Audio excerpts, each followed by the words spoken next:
Well, hello and welcome to ILoveGay today. And we have a very special treat. We are here with the Mayor of Tampa, Jane Castor. How are you? All right, I'm doing well, very well, thank you. Fantastic. Wow. And as folks can tell, we're live at the Connect Thrive Summit here in Orlando. I brought my own fan club. You did. This is Tampa. Amazing. Right.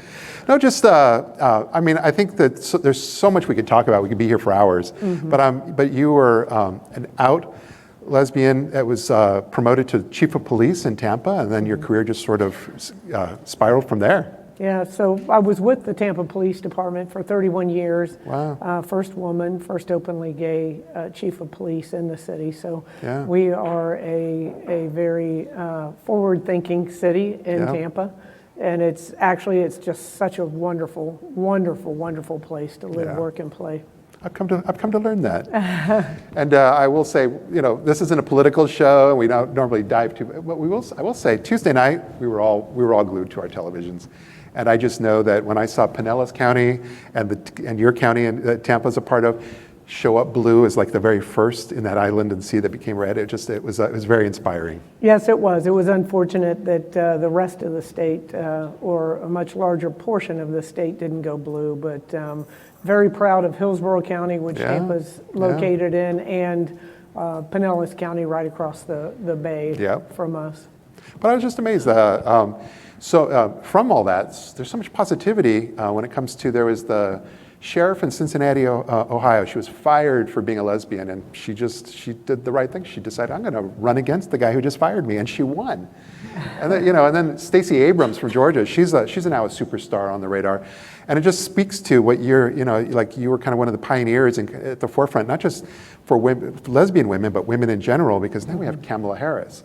And so I don't know, just you are part of something very inspiring for the rest of the nation. And it's a wonderful thing too, and quite often people will say, will describe me or others as pioneers, but there were really so many that came before. Yeah. If you think about the first women that got involved in law enforcement or in any male-dominated field, including politics, those are the true politicians, the ones that really fought to create that path that myself and others could walk along. Kind of it seems like a little bit more forward-thinking and long-term thinking for where you can all go. Yeah. Yes. Well, I have a fun little story I had been rolling in my head. I've been with IGLTA. I was on the board of directors for many years. So the story is just that it was around mid-2000s, Las Vegas came and did a presentation. They wanted us to bring the convention to Vegas. And the board was very divided. Why would we want to do that? There's no LGBT tourism or village or anything there, but we fought it. It became a really good discussion within the organization because the convention did come, and it became the largest at that time convention for IGLTA. And so if you fast forward 10 years later, all of a sudden between St. Pete and now NGLCC comes to Tampa. So we're seeing the same thing all of a sudden happen where it's like, from the outside looking in, I was thinking, Tampa, how did that happen? And now I just feel like for Las Vegas, it's been a spiral, a positive spiral ever since, where they've just continued to have more and more conferences, the NGLCC and so forth, and community marketing. But I have a feeling that you may have had something to do with some of that as well. Well, I would hope so, but many. Once again, it takes many in order to put us on the map. But the Tampa-St. Pete area is just such a wonderful and dynamic and growing community here, not only nationally but internationally as well. And so we're very, very proud of that, and very diverse. And very inclusive. I think that people notice that not only in the business world. We are growing. We're in the top 10 list for women-owned businesses, small businesses, LGBTQ businesses. We are the number one. Tampa is the number one destination for individuals that are relocating from the Northeast. Wow. And so we are growing in a number of ways, but we're trying to do that very, very thoughtfully and in an inclusive way. And I think that is critically important. Yeah, like I said, it shines through. Yes. Any parting thoughts for where we're going in 2021 with Tampa and so forth? Well, we are going in an upward direction. Excellent. There's no doubt about that. We're on the map for our sports teams. We just won the Stanley Cup. We were one game away from the World Series. And if you had asked me before Sunday evening, I would have told you we were going to win the Super Bowl that's going to be in Tampa in February. But, just a location that works hard, but knows how to celebrate. As you saw when you were in town for the National Gay and Lesbian Chamber of Commerce. That was an excellent conference. And we got to showcase Tampa and St. Petersburg there. We have a number of events that are coming to our community. We recently bid for a number of NCAA events, hoping we would get one or two. We got all four that we bid for. So we're back on the map for conferences. Prior to, as I like to describe, the locust came. We did have conventions and conferences that were canceled. Actually, not canceled, postponed. Because they knew we made it easy to schedule into the future.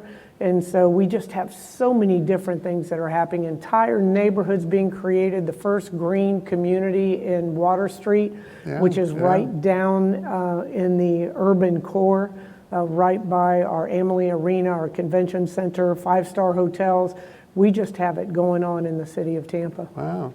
Well, I will say that when we were there for NGLCC, the Italian House, is that what it's called? Yes. But it's in Ybor City, and it's kind of like this iconic historic building. But that was one of my fondest memories, and also because we took shuttle buses and were able to go from the convention center over to Ybor City and really be able to explore and experience some of the best of your area. We have a free trolley, and we're expanding that as well, the streetcar. And in Ybor City is a very historic cigar manufacturing from several, the oldest restaurant in the state of Florida is in Ybor City as well. The Columbia, the Chop House you talked about is a historic building. So just a lot of history, a lot of diversity that we're very, very proud of.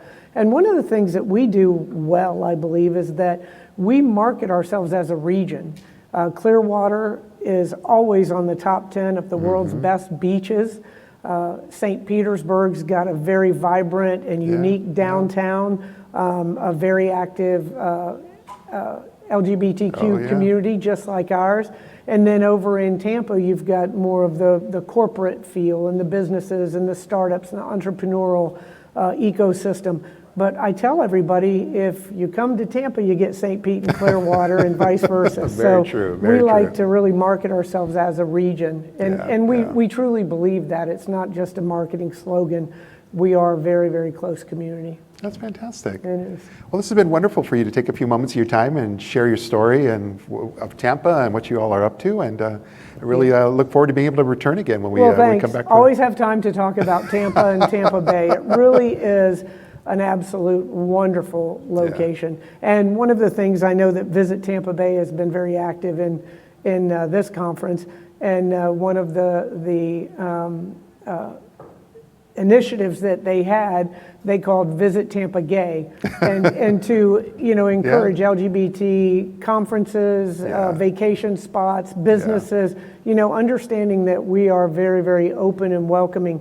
And it had my partner Anna Cruz and I, a picture of us on the front page of that. Oh, so wow. It was really nice. I'll have to check that out. That was Well, again, thank you so much for being here. Thank you. I appreciate the opportunity. Take care, Don. Thanks.